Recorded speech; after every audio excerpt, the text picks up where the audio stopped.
ido siguiendo exactamente una planificación. Por ejemplo, voy a poner algún ejemplo que a mí me parece muy sustancial en la película. El plano ese del tabernero, cuando hace que se vaya Stephen McKnight, hace así con una gran escopeta, la escopeta queda como saliéndose de la pantalla, exactamente igual que la viñeta de un cómic. Como es exactamente igual que la viñeta de un cómic cuando disparan y se ve el escorzo, la moneda al final, etcétera, etcétera.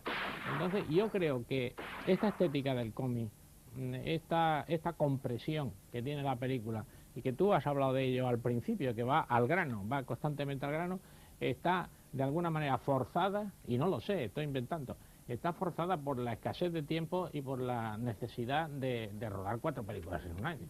Bueno, yo creo que también Juan Miguel, porque él había rodado de esas películas que hablaba antes Fernando, B, por así llamarlos, él era un poco otra vez... B e incluso menos. Incluso menos, incluso C, había trabajado con elementos también de cine negro, y creo que ese tipo de cine negro lo aplica muy bien él en el western, que es un poco lo que hace también Friedland, sobre todo en aquella película de Rancho Notorious, Encubridora, ¿no? Se llamaba en España.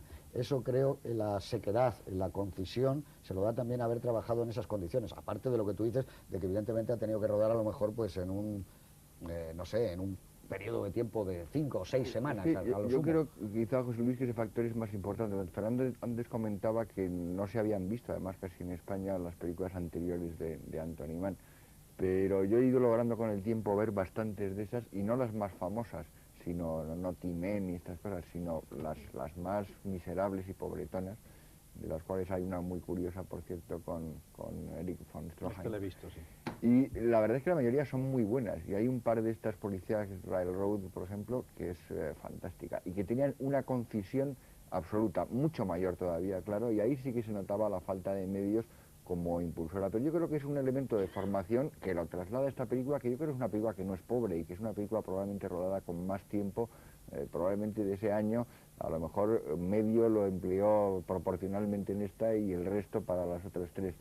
Y creo que hay un elemento muy importante que viene también del cine negro, que es esa ambigüedad de los personajes, procede, digamos, de una negrización de los personajes del western. Ese personaje ambiguo que, como puede ser el detective privado habitual, etcétera, entra de repente en los personajes del oeste, que aquí pues no es un sheriff, no es un vaquero, no tiene oficio conocido, en realidad es un señor que se dedica a perseguir a su hermano.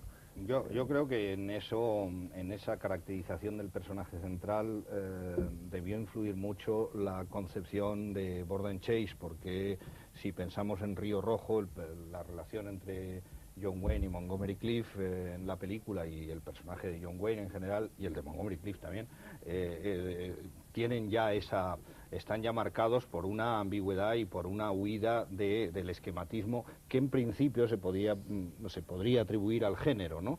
Es decir, no son películas de tiros, no son películas de vaqueros, no son películas del oeste, estas ya son películas de personajes, y de personajes perfectamente descritos y elaborados en profundidad a lo largo de la película, con muy pocas cosas, con muy pocos elementos, porque eso es, yo creo, una de las virtudes, ¿no? Y yo creo que hilando un poco con algo que decía Juan Miguel antes, dentro del encuadre consigue Anthony Mann que pasen muchas cosas en los personajes, ¿no? Por ejemplo, cuando entran en el salón en la segunda o tercera escena de la película con Wyatt Earp, James Stewart y su amigo Maynard Mitchell, entran de una manera distendida, se han hecho unas bromas y tal, y de pronto la cara de James Stewart cambia completamente.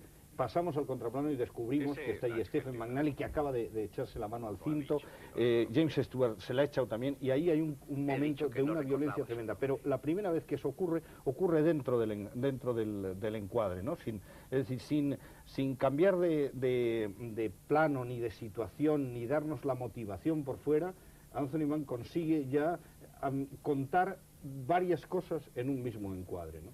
Y esto está pasando continuamente, porque por ejemplo, cuando están hablando, si mal no recuerdo, cuando están hablando el traficante, John McIntyre, el traficante de armas, con el indio, con Young Bull, que lo interpreta, por cierto, Rock Hudson, como supongo que ustedes se habrán dado cuenta, en una de sus primeras interpretaciones, en primer término, hay una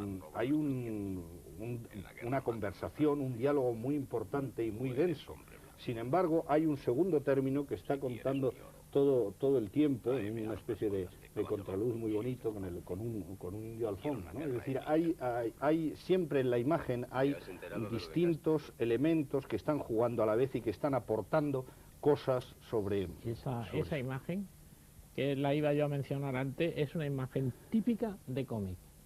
La imagen de un personaje a la izquierda, otro a la derecha, y en el fondo sobre la montaña el caballo con el indio y un contraluz, etcétera. Y voy a insistir en una cosa, en que creo que la necesidad en esta película ha hecho el estilo.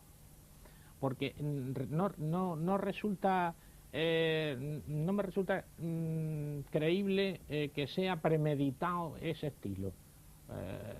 Yo te voy a poner otro ejemplo, cualquiera, me venga a la cabeza. En un solo plano, cuando llega Jane Stewart y el amigo a la casa de Riker, me parece que es, ¿cómo se llama? Riker. En un solo plano, picado, para que se vea que han comido, entran los tres personajes, cosa que es bastante difícil. Y es una de las pocas veces que pica la cámara. Porque normalmente Anthony Mann, y esa es una cosa que yo quería comentar, que a mí me encanta de la película, y es que en la película se ven los techos de la casa.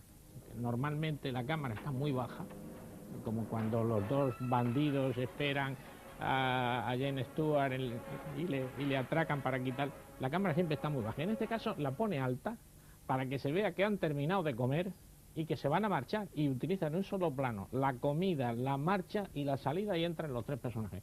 Yo creo que eso es una necesidad, que él no planifica más porque no tiene más tiempo, y me gustaría confirmarlo. Sí, es posible, pero hay otra cosa que creo que esta película también es muy interesante, y es que es una película, no es una road movie, pero sí es una película itinerante, es un western itinerante. Antes había habido de este tipo, por supuesto, pero marcadamente, es decir, hay de todo. Tú ves que llegan a un pueblo, hay un concurso de tiro muy espectacular y muy bonito, hay ya una pelea, después hay un ataque de los indios, un ataque de a la caballería, están refugiados, es decir, hay un duelo final, hay muchísimas cosas, pero tiene como un itinerario. Yo lo que creo es que una de las marcas de fábrica de Anthony Mann, a pesar de lo del cómic, que yo no había caído, y a lo mejor tiene razón, es que él ha sido como de los más grandes cameramans que ha dado el cine, es decir, eso que en inglés llaman el camera operator, es decir, el que encuadra.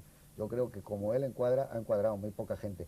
Cualquier plano, incluso cuando estás en un interior, estás en el salón, en la parte final, ves a Sally Winter y ves la calle, es decir, está hecho de una manera distinta. Él tenía un sentido visual como muy poca gente lo ha tenido. Es decir, yo creo que es de los que deberían encuadrar casi toda la película Anthony Mann. Y luego, las grúas, que hasta entonces no habían sido algo en donde él se sintiera especialmente contento, aquí ya empieza a hacer. O sea, aquí ya cuando entras en Dog City hay un movimiento lateral de grúa. Continuamente está presentando los personajes con la grúa, con unos movimientos muy suaves, imperceptibles. No parece incluso a veces que sea una grúa, parece un traveling, pero ya empieza a ser una de las marcas de fábrica que luego harán de él, pues yo creo que de los mejores directores que ha manejado una grúa por un paisaje. Yo no creo recordar, porque Peckinpah lo manejaba muy bien, pero siempre eran paisajes como simbólicos, eran personajes en el otoño, en el crepúsculo de su vida, pero aquí lo que es el paisaje, con el equilibrio de la persona en un movimiento de cámara, muy pocas veces yo creo que se haya hecho. Yo creo que una de las grandes cualidades de Anthony Mann es que efectivamente componía muy bien los encuadres. En esta película es una composición que suele ser bastante cerrada, ¿no? Los personajes están bastante delimitados por el encuadre, hay poco aire, ¿no? Y yo creo, aceptando perfectamente la teoría de Juan Miguel de lo del cómic, porque es muy evidente, por ejemplo, las insistencias en el Winchester dentro de la cartuchera, ¿no? Cómo hay primero el plano del Winchester que luego ya sube y descubres al indio, ¿no? O al final, por ejemplo, que acabas viendo Ahí, efectivamente, yo creo que lo del cómic es acertado, pero yo creo que lo que no es impuesto por las circunstancias ni involuntario, sino que creo que en la composición de los encuadres y en la forma de mover la cámara y de narrar los movimientos de escena de Anthony Mann, hay elementos muy claramente conceptuales. Es decir, hay cosas que están hechas ahí siempre para algo y con una motivación muy clara, ¿no? Por ejemplo, siempre hay un personaje que está comentando, o muy frecuentemente un personaje que está comentando lo que sucede en primer término, ¿no? Es decir, Shelley Winters hace un agradecimiento a James Stewart porque le da la silla de montar y una manta para que duerma más cómoda, y el novio, Steve, que lo hace Charles Drake, está en ese momento mirando, hay un cambio de miradas entre